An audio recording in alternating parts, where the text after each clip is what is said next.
What's up, guys? I've been sick all week, which I still kind of am. And that hasn't been a huge deal because my NFL team, my pro team, is on a bye week this week. So there's not a lot to talk about. That's fine. But I definitely wanted to make sure I made at least one video about the big game tonight in Eugene. So here it is. Washington Huskies going down to take on the Oregon Ducks in about an hour and a half as I make this video. And this is a big game. This is big. Last week, I think I said, and I believe that it was possibly the biggest game in Huskies history for the last decade plus, because we were number 10 in the nation. They were number 7. They were coming in here. It was our chance to say that we are one of the best teams in the country this year, and we took that chance and we ran with it. So last week was a big game for those obvious reasons. This week is a big game too, but while it's also a big game for us to say how good we are, it's also simply because we have not beaten these fuckers in 12 years, and it's starting to get really old. So the Oregon Ducks, they've been beating our ass for the last decade plus now.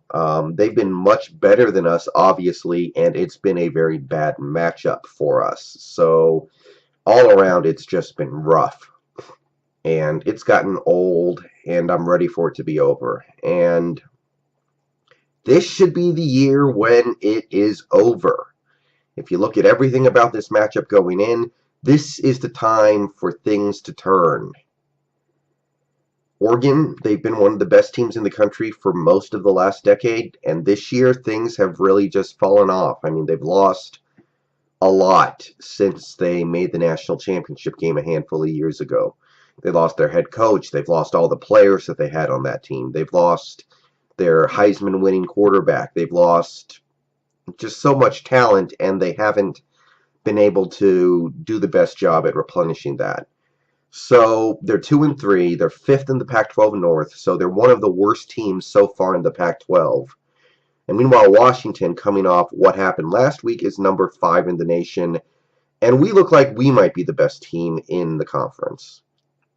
We at least have a very strong argument for it. But we got to take this one very seriously because it's going to be painful if this streak goes on for one more year. Because not only could those guys maybe claw their way back into some kind of relevance this year and maybe make a good bowl game if they beat us tonight and then go on some kind of winning streak, it kind of fucks us up because right now we have very high goals.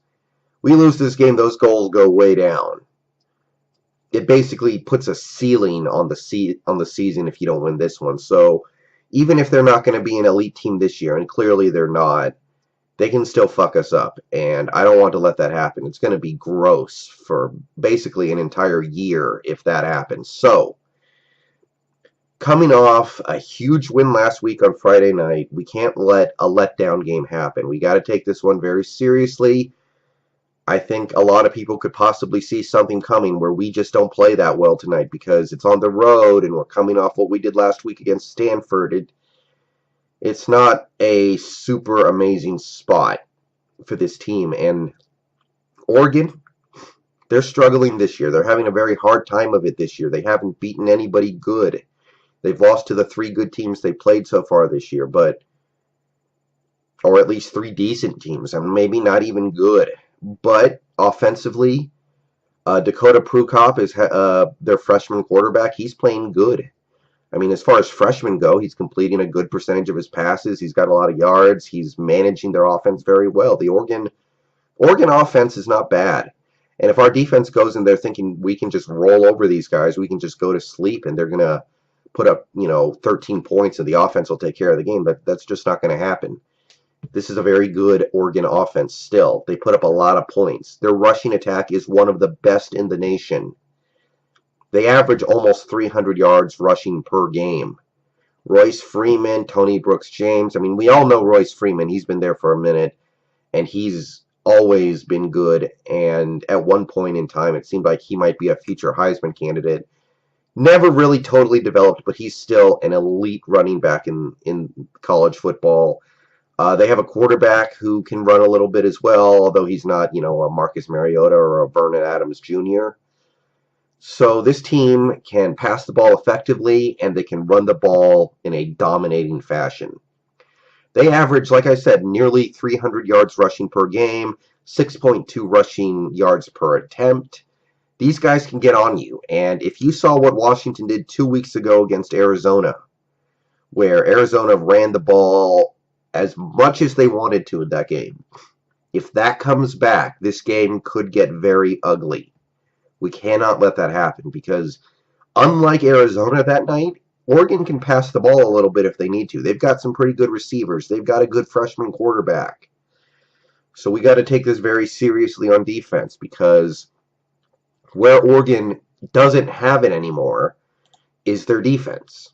Their defense, I mean, if you go through the schedule so far, 28 points to UCD, whoever the hell that is, University of UC Davis. Okay, UC Davis, whoever that is. I don't know where that is. 28 points. Virginia, they gave up 26 points. Nebraska, 35. Colorado, 41. And WSU, a team that who knows what they're going to be, but they're certainly not an elite team right now, 51. So our offense should be able to take care of it. So I expect our running attack, our passing attack, everything on offense to work really well tonight. It can't be like what we did against Arizona, where the offense was just okay and they did just enough to win in overtime at the end. I need to see this team kick some ass on offense. It's this defense that needs to not let down a little bit, because last week was one of the best defensive games I've seen from UW in a very long time. I mean, we had Stanford's offensive line, which is supposed to be pretty good. They just didn't know what the hell to do with our pass rush. Our front four pass rush alone dominated that game. Cannot have a letdown this week. And if we take this game seriously, we are clearly better than Oregon this year. We should win this game. I expect to win this game by 2 scores at least, but we cannot take this Oregon offense as a joke. That's a serious offense. They can do a lot of things. So take care of it, and we can move on to the rest of the Pac-12 schedule this year. If we win this one, there's not a lot of big, I don't know what you would call it, big hurdles to get over. I mean, you've got Utah at Utah. That's a good team this year. After that, I don't know. It gets a little soft. The conference looks very mediocre this year, but I want to get through this one, and then I'll reevaluate. But I'm looking for a big win tonight, and it's going to feel great if it happens, but if it doesn't, it feels horrible. And now I'm just actually reading that apparently Justin Herbert is going to get the start tonight at quarterback. Holy shit. Way to blow up my Twitter feed just as I'm about to finish this video. So, who the hell knows what that means? I don't really get that. To my eyes, Dakota Prukop has been playing pretty good. But there you go. So, we'll see what that ends up meaning, if anything. Still, I say the same off the top of my head. Defense, take this game seriously. Offense should not have any problems putting up big points. Let's just get this one done with, and then we got our bye week. So, bow down to Washington. See you guys after the game tonight, maybe tomorrow, because I have no Seahawks stuff to make. And let's go.